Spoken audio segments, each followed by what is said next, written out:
comme vous le savez, le ministère est pleinement engagé dans la réussite de ces Jeux, et ce, à plusieurs niveaux. D'abord, par son armée de champions que nous venons d'évoquer, mais aussi par la sécurisation des Jeux olympiques et des sites olympiques, en coordination avec le ministère de l'Intérieur et des Outre-mer. Ainsi, en amont des Jeux, les armées ont effectué de nombreux exercices interarmées et interministériels multimilieux, terre, mer, air, espace, et multichamps cyber-informationnels. Et durant les Jeux, tout en maintenant leurs engagements, les armées apporteront leur expertise en mer, dans les airs, sur l'ensemble du territoire national, en appui des forces de sécurité intérieure. Jusqu'à 18 000 militaires seront déployés sur tout le territoire national, dont 10 000 en Île-de-France. La protection aérienne des sites olympiques s'appuiera sur le socle de la posture permanente de sûreté aérienne qui couvre en permanence la totalité de l'espace aérien national. Coordonnée par l'armée de l'air et de l'espace, elle s'intègre dans un cadre interministériel incluant différents acteurs publics, dont la Direction générale de l'aviation civile, chargée de garantir la sécurité et la sûreté du transport aérien. À l'occasion des JOP, l'armée de l'air et de l'espace, via le CDAOA et la DGAC, contribueront à la sécurisation de cet événement par la mise en place d'un dispositif particulier de sûreté aérienne appelé bulle de protection. Ils ont déjà eu l'occasion de mettre en place ce type de dispositif pour assurer la sécurisation aérienne de manifestations de grande ampleur. Ce fut le cas notamment pour le 14 juillet ou encore pour de grands événements internationaux comme les COP, conférences sur le climat, les rencontres du G7, mais aussi lors de rencontres sportives internationales telles que la Coupe du monde de rugby. C'est toutefois le plus grand dispositif qui sera mis en œuvre, à la fois par les moyens qui sont mobilisés, par l'étendue de la zone concernée, ainsi que par la durée du déploiement. Je n'en dis pas plus et je cède la parole au colonel Bavray ainsi qu'à Laurent Chapeau qui vont nous expliquer ces modalités de ce dispositif inédit. Colonel Laurent, c'est à vous. Merci Madame la Directrice, bonjour à tous. Donc il me revient l'honneur de commencer nos propos. On parlera en cas de voix avec Monsieur Laurent Chapeau. Donc effectivement, comme on vous dit, la cérémonie des Jeux Olympiques est tout à fait exceptionnelle, hein, elle est tout à fait hors norme, elle est en espace ouvert, il y aura énormément de spectateurs, énormément de chefs d'État, tout ça dans un milieu urbain très dense. Et donc le Premier ministre nous a demandé à l'armée de l'air et de l'espace de sécuriser et de réfléchir à l'organisation d'une protection aérienne adaptée aux enjeux de cette cérémonie exceptionnelle. Évidemment, comme l'a rappelé Madame la Directrice, tout ceci se fait en complément de la police du ciel que nous faisons tous les jours sur tout le territoire national. Mais ici, bien sûr, on va renforcer un petit peu, je dirais, les mailles du filet pour avoir, à la fois pour la détection et aussi pour l'intervention, quelque chose d'adapté aux enjeux de l'événement. Donc pour cela, après une analyse technique, il nous a paru nécessaire de mettre en place une zone interdite, temporaire, inédite, de 80 nautiques de rayon, c'est-à-dire à peu près 150 km. Alors ça peut paraître beaucoup, mais en fait, à la vitesse d'un avion de ligne, ça ne représente que 10 minutes de vol. Et donc, en fait, ça nous laisse finalement assez peu de temps dans l'absolu, mais le temps nécessaire pour pouvoir intervenir. Donc, malgré sa taille qui paraît grande, elle est en fait taillée au juste besoin opérationnel pour qu'on puisse remplir notre mission. Cette zone, elle est également illimitée, hein, c'est-à-dire qu'on a interdit le survol de Paris pendant cette période-là, hein, de telle sorte qu'on puisse se prémunir de tout type de menaces et de tous les types de scénarios. Et donc, c'est une sorte de cylindre qu'on va mettre en place au-dessus de la ville de Paris et qui va nous permettre de pouvoir remplir notre mission. Voilà. Et donc, évidemment, tout cela nous permettra de pouvoir prendre différents scénarios, les menaces les plus probables comme les plus graves, hein, et éventuellement, hein, ça va de l'avion jusqu'au drone en passant par les ULM ou les paramoteurs ou ce genre d'aéronefs. Merci colonel, merci encore au ministère des Armées de me permettre d'intervenir ici aujourd'hui, ce qui permet d'illustrer, je pense concrètement, le fait que ces dispositions et les dispositions qui ont été mises en place, qui seront mises en place pendant la totalité des Jeux Olympiques et Paralympiques, ont bien été effectués en interministériel et conjointement entre la partie militaire et la partie civile. Donc je représente aujourd'hui la Direction générale de l'aviation civile et je voulais rebondir sur ce que mentionnait le colonel pour insister sur le fait que ce dispositif exceptionnel, vous l'aurez compris, qui est mis en place spécifiquement pour le 26 juillet, bien sûr, n'a pas été monté de toutes pièces en quelques jours, même quelques mois. Ça fait des années qu'on travaille conjointement avec le ministère des Armées et d'autres entités interministérielles sur le sujet. Depuis 2 ans, on a mis en place un groupe de travail dédié à toute la préparation des Jeux Olympiques et Paralympiques. Et spécifiquement donc pour la cérémonie d'ouverture du 26 juillet, les principes d'interdiction des survols, des atterrissages et des décollages dans toute cette zone, hein, qui est, donc je le rappelle, un rayon de 150 km autour de Paris. Ces principes-là ont été validés dès juin 2023, donc il y a un peu plus d'1 an maintenant, ce qui nous a permis, nous, au niveau de la DGAC, sur la base de ces principes, d'en analyser les différents scénarios, puisque à ce moment-là, plusieurs scénarios étaient sur la table, d'en évaluer les impacts opérationnels, qui, vous l'imaginez bien, sont très importants pour l'ensemble du dispositif aérien européen et pas que au niveau français. Et sur la base de ces évaluations, on a pu présenter des restitutions de travaux au sein de ce groupe de travail que je mentionnais précédemment dès le mois de septembre 2023.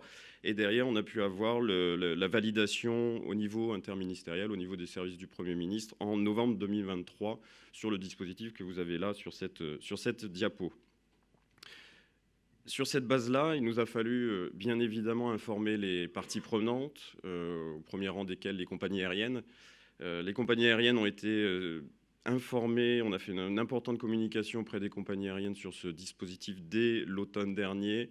On a profité notamment de la conférence de IATA, IATA étant l'association qui regroupe l'ensemble des compagnies aériennes mondiales, conférence qui se tenait à Dubaï en novembre 2023 pour informer officiellement sur ce dispositif. Donc dès novembre dernier, à nouveau une nouvelle conférence selon un format légèrement différent, mais qui nous a permis à nouveau de solliciter les compagnies aériennes en tout début d'année, en janvier 2024. Alors pourquoi cette anticipation ? Parce qu'il faut bien comprendre que pour les compagnies aériennes préparent leur programme de vol une saison aéronautique à l'avance. Donc la saison dite estivale 2024 se prépare dès la fin de l'année 2023. Et il était primordial pour elles, avant tout pour les compagnies aériennes, d'avoir de la visibilité et de pouvoir définir leur programme de vol sur l'été 2024 dès la fin d'année 2023. Donc une intense séquence de communication, d'information, d'explication, de réponse aux questions légitimes qui pouvaient se poser à ce moment-là. Toujours sur les compagnies aériennes, il ne vous aura pas échappé que dans ce cylindre que présentait le colonel Bavret se trouvent des aéroports tels que Paris-Charles de Gaulle, Paris-Orly, Paris-Le Bourget, mais également Beauvais. Tous ces aéroports, je le rappelle, auront une disposition qui s'appliquera à eux, qui amènera l'interdiction complète des décollages, des atterrissages sur tous ces aéroports, sur la plage horaire qui a été mentionnée, et même un peu au-delà, c'est ça que je voulais préciser, pour être sûr et garantir qu'il n'y aura plus d'avions dans cet espace aérien à 18h30, on a mis en place des dispositions opérationnelles qui amènent concrètement l'interdiction des atterrissages et des décollages sur les plateformes que je citais dès 17h30. Puisque vous comprenez bien qu'en fonction aussi des aléas techniques, météorologiques, quelquefois il peut y avoir des retards sur les vols et il faut absolument qu'on s'assure qu'in fine à 18h30, tout l'espace aérien que vous avez là soit vidé.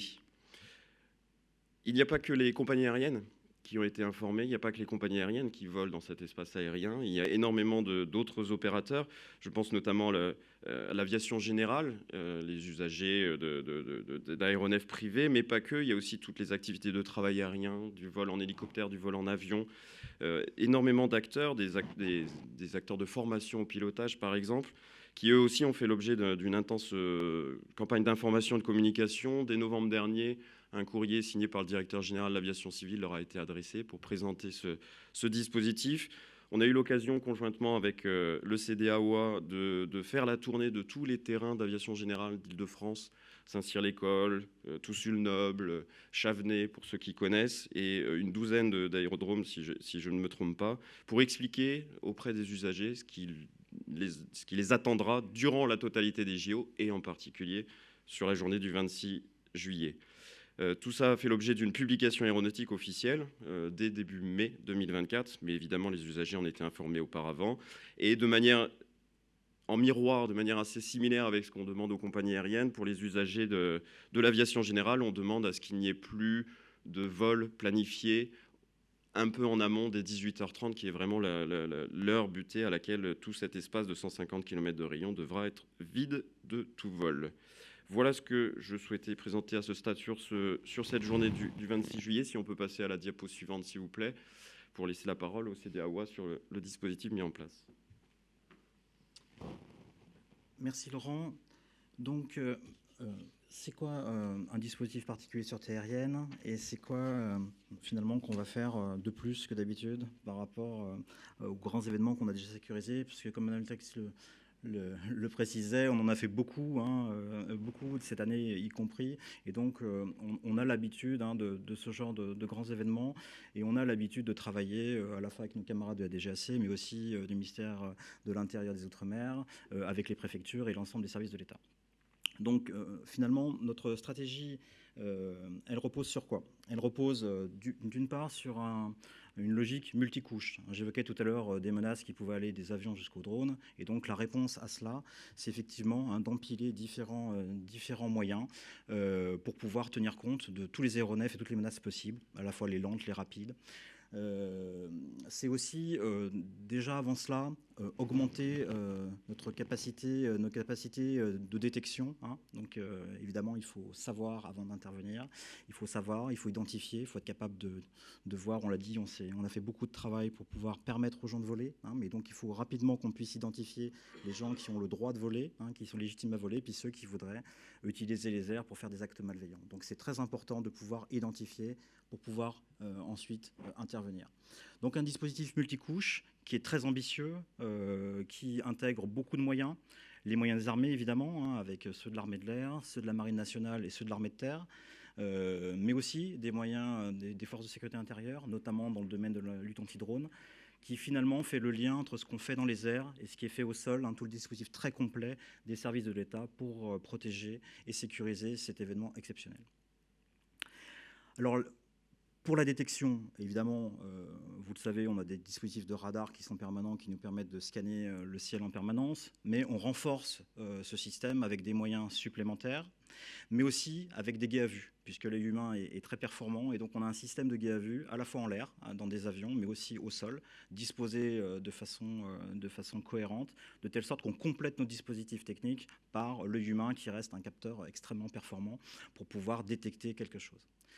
Voilà. Et ensuite, évidemment, c'est des moyens d'intervention qui vont de l'avion de chasse jusqu'aux moyens de lutte anti-drone, en passant par les hélicoptères, les moyens de défense solaire, qui vont nous permettre, à la fois en étant prépositionnés en l'air, en étant plus près de la zone défendre, ou alors en alerte au sol, pour pouvoir multiplier notre engagement et nos efforts, nous permet de pouvoir répondre, faire du sur-mesure en fonction de la situation et du type de menace à laquelle on peut être confronté, mais aussi s'il y a des gens qui sont en difficulté, comme on le fait tous les jours sur le territoire national. Et c'est enfin la centralisation du commandement, parce que vous voyez, il y a beaucoup d'acteurs, donc c'est extrêmement important d'être en capacité de savoir ce qui se passe sans perdre de temps et de pouvoir agir avec la bonne personne. Et donc, il y a un maillage complet de tous ces acteurs qui est centralisé dans notre centre de commandement habituel, celui du Lyon-Mont-Verdun que vous connaissez, et qui gère la police du ciel tous les jours. Et donc, c'est ce même centre qui va centraliser tous ces acteurs et qui sera aussi en lien avec les autorités gouvernementales pour pouvoir prendre les décisions qui s'imposent en fonction des situations. Diapositive suivante, s'il vous plaît. Voilà. Pardon. Jusqu'à présent, on a parlé spécifiquement de cette journée du 26 juillet, qui, vous le savez tous, évidemment, est une journée très particulière pour beaucoup de raisons. On a souhaité là aujourd'hui également profiter de l'occasion de cette conférence de presse pour parler du dispositif qui est mis en place de manière générale pendant la totalité des Jeux Olympiques et des Jeux Paralympiques.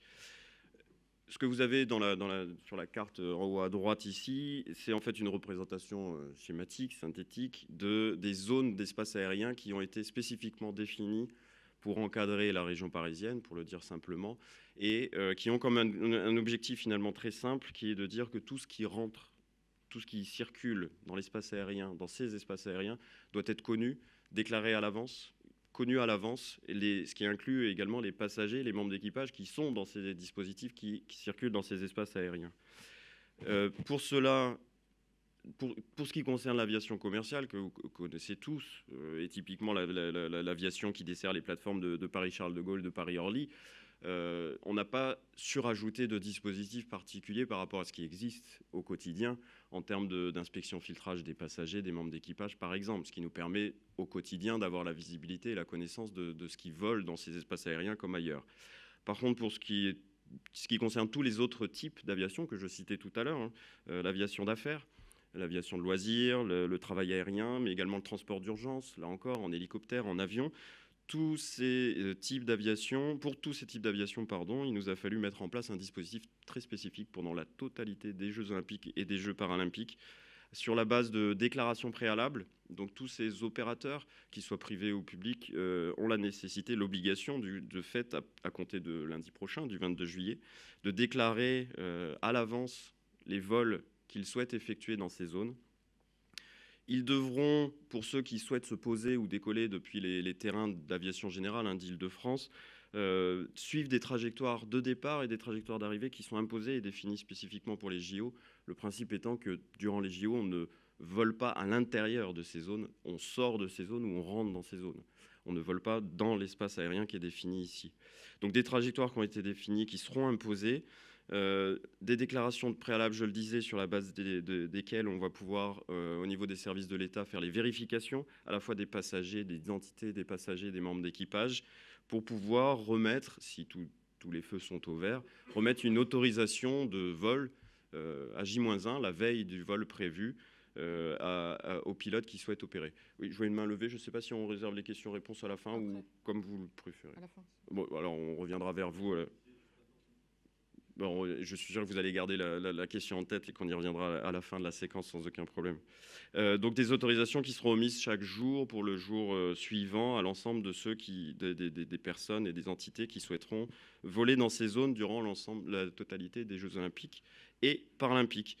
Ce système qui a été mis en place pour les JOP repose en fait sur deux piliers, que sont d'une part le C3MOA, Centre de coordination civile militaire des opérations aériennes. J'insiste sur le nom, c'est bien une organisation civile militaire qui est mise en place et qui sera la cheville ouvrière justement de cette récupération des intentions de vol et délivrance des autorisations auprès des usagers. Et le deuxième pilier sur lequel le colonel Bavré va insister également et qui est à mes yeux extrêmement important, c'est ce qu'on a appelé les réseaux de confiance sur chaque aérodrome concerné et pour chaque thématique au sens service d'urgence ou autre. On a mis en place, sur la base de volontaires essentiellement, des réseaux de confiance qui seront les relais des usagers auprès des autorités. Mais je laisse le colonel préciser ces deux points-là sur la diapo suivante, s'il vous plaît. Merci Laurent. Donc vous l'avez compris, on s'appuie sur les choses, autant que c'est possible, sur des choses qui existent déjà, que ce soit pour la circulation aérienne des aéronefs, que ce soit pour notre dispositif de police du ciel. Donc on a gardé, je dirais, ce qui fonctionne déjà tous les jours, tant que c'était possible. Et on a ajusté, on a renforcé les mesures de sûreté. Et puis on a aussi créé des choses nouvelles. Il y avait des choses qui n'existaient pas. Et donc Laurent Chapeau l'a évoqué. Donc je voudrais faire un petit point sur notamment de ces nouveautés, si je puis dire, qui sont un peu le fruit de ce travail collaboratif. Laurent a parlé d'un groupe de travail interministériel. Il faut savoir qu'on était une trentaine dans ce groupe de travail, que ça rassemblait notamment les services de l'État, mais aussi des représentants de tous les professionnels du milieu aéronautique, des gens des préfectures, aussi des représentants des fédérations aéronautiques. Donc c'est vraiment un travail, une création d'intelligence collective, je dirais, autour de cet équilibre très important à trouver entre, d'une part, une sûreté et une sécurité adaptées à l'événement, mais aussi réussir à continuer à voler dans ce cadre-là, et ne pas simplement interdire les choses. Et donc ce centre de coordination civilo-militaire des opérations aériennes, finalement, il regroupe une vingtaine de personnes et il est en lien surtout avec un réseau de personnes qui sont tous les acteurs à la fois de l'activité aérienne, mais aussi de la sûreté. Vous l'avez compris, donc évidemment, il regroupe des personnes, une grande partie de l'armée de l'air et de l'espace, puisque c'est évidemment nous qui intégrons, qui coordonnons, je dirais, l'activité et la sûreté dans cet espace de zone interdite. Mais aussi des représentants de la préfecture, de la DGAC, des transports aériens ou de la police de l'air et des frontières. Et puis aussi l'organisateur, bien sûr, Paris 2024. Donc vous l'avez compris, notre stratégie repose sur la programmation en amont. Donc on demande aux gens de se déclarer. Ensuite, les services compétents vérifient que les personnes qui montent à bord des aéronefs sont des personnes qu'on souhaite voir voler. Et puis ensuite, on vérifie que l'ensemble de ces vols sont compatibles avec des contingences de sécurité des vols. Évidemment, il ne faut pas créer d'accidents, etc. Donc il faut vérifier que tout ça, c'est conforme aux règles de l'air. Et puis ensuite, conforme aussi à des conditions de sûreté. Voilà. Et donc, c'est bien la mise en réseau de tous ces acteurs, l'anticipation, la programmation, l'optimisation de tous ces vols, le renforcement, là où c'est nécessaire, des mesures de sûreté, à la fois au sol et en l'air, qui nous permettent de maîtriser cette activité. Donc, ça se fait évidemment en amont, en programmation. Il y a un gros travail de programmation qui est fait, mais ça se fait aussi le jour J, si je puis dire, à la fois pour vérifier que tout ce qui est autorisé se déroule bien comme c'est prévu, que les gens ne font pas d'autres choses, et puis qu'on puisse comme ça rapidement mesurer les écarts, vérifier s'il y a des choses qui sont anormales et qu'on puisse se concentrer là-dessus. C'est aussi, comme l'a dit Laurent, pouvoir gérer les aléas, parce que je dirais il va y avoir aussi des besoins de secours, il va y avoir des besoins d'assistance de personnes, d'intervention, etc. Et donc il faut qu'on puisse intercaler ces missions d'urgence, je dirais, dans une programmation qui a été optimisée. Et donc c'est en ayant, je dirais, ce centre unique, cette sorte de tour de contrôle pour toute la région parisienne, qu'on sera en capacité de savoir ce qui se passe et de pouvoir, avec un réseau de proximité, savoir sur qui on appelle, qui est responsable de quoi, et de ne pas perdre de temps et d'être en capacité d'être très très réactif pour s'adapter aux situations. Donc ce centre, il n'existe pas en général, on le crée, il est opérationnel depuis aujourd'hui, et donc il sera actif pendant toute la période. Ensuite, Laurent Chapeau évoquait les réseaux de confiance. En fait, c'est vraiment les gens, on a associé tous les gens qui ont intérêt à ce que l'activité aérienne se passe bien. Donc le réseau de confiance, c'est pas uniquement les acteurs régaliens, c'est pas uniquement les gens de la DGAC, les militaires, etc. C'est aussi, on s'est dit, si on agrège avec nous tous les gens qui ont intérêt à ce que ça se passe bien, qui ont envie de voler, on sera plus fort. Et donc on a fait à la fois sur chaque aérodrome, parce que vous le savez, l'aéronautique, ça rassemble des passionnés et des gens très, très sérieux. Et donc, on capitalise là-dessus et on veut associer ces gens-là pour les aider à voler et pour nous aider aussi à les faire voler. Donc, il y en a sur les aérodromes, sur tous les aérodromes d'Île-de-France. Et on en a aussi de façon thématique pour tout ce qui est mission de secours. Ça va être pour le SAMU, pour la sécurité civile, pour les pompiers, pour l'intervention, pour les gendarmes, les armées, etc. Mais aussi RTE, s'il faut surveiller des lignes ou s'il y a des problèmes électriques ou je ne sais quoi. Enfin, vous imaginez tous les grands services qui pourraient intervenir sont dans notre réseau de confiance et sont connectés très rapidement à notre centre unique, de telle sorte qu'on puisse être à la fois coordonnés, que chacun sache ce qui se passe et qu'on puisse permettre le travail de chacun. Voilà, donc vous avez compris, un gros travail de programmation, un suivi au quotidien de l'activité. Donc ça veut dire qu'on exige et on a demandé à ce que des membres des réseaux de confiance soient chaque jour présents sur les aérodromes pour pouvoir suivre et contrôler avec les services de l'État, je dirais le fonctionnement et savoir ce qui se passe sur l'activité des terrains. Voilà. Et donc c'est évidemment ces gens-là, donc à la fois les membres du réseau de confiance, qui sont des acteurs locaux, qui connaissent le terrain, mais aussi des représentants de la gendarmerie et transport aérien, et aussi des détachements de liaison de l'armée de l'air et de l'espace. Je dirais c'est ce pôle, ce petit, qui va être finalement l'alerte, qui sera en capacité localement d'être le relais à la fois de ce centre unique qui pourra diffuser l'information, mais aussi de faire remonter des réalités de terrain pour alerter, si c'est nécessaire, je dirais le niveau central pour que les décisions soient prises. La diapositive suivante, s'il vous plaît. Voilà, une dernière diapositive juste pour vous dire quelques mots sur un autre dispositif. On a beaucoup parlé, on a parlé dans un premier temps de la cérémonie d'ouverture, ensuite du dispositif, je dirais, général pour le dispositif particulier de la zone parisienne.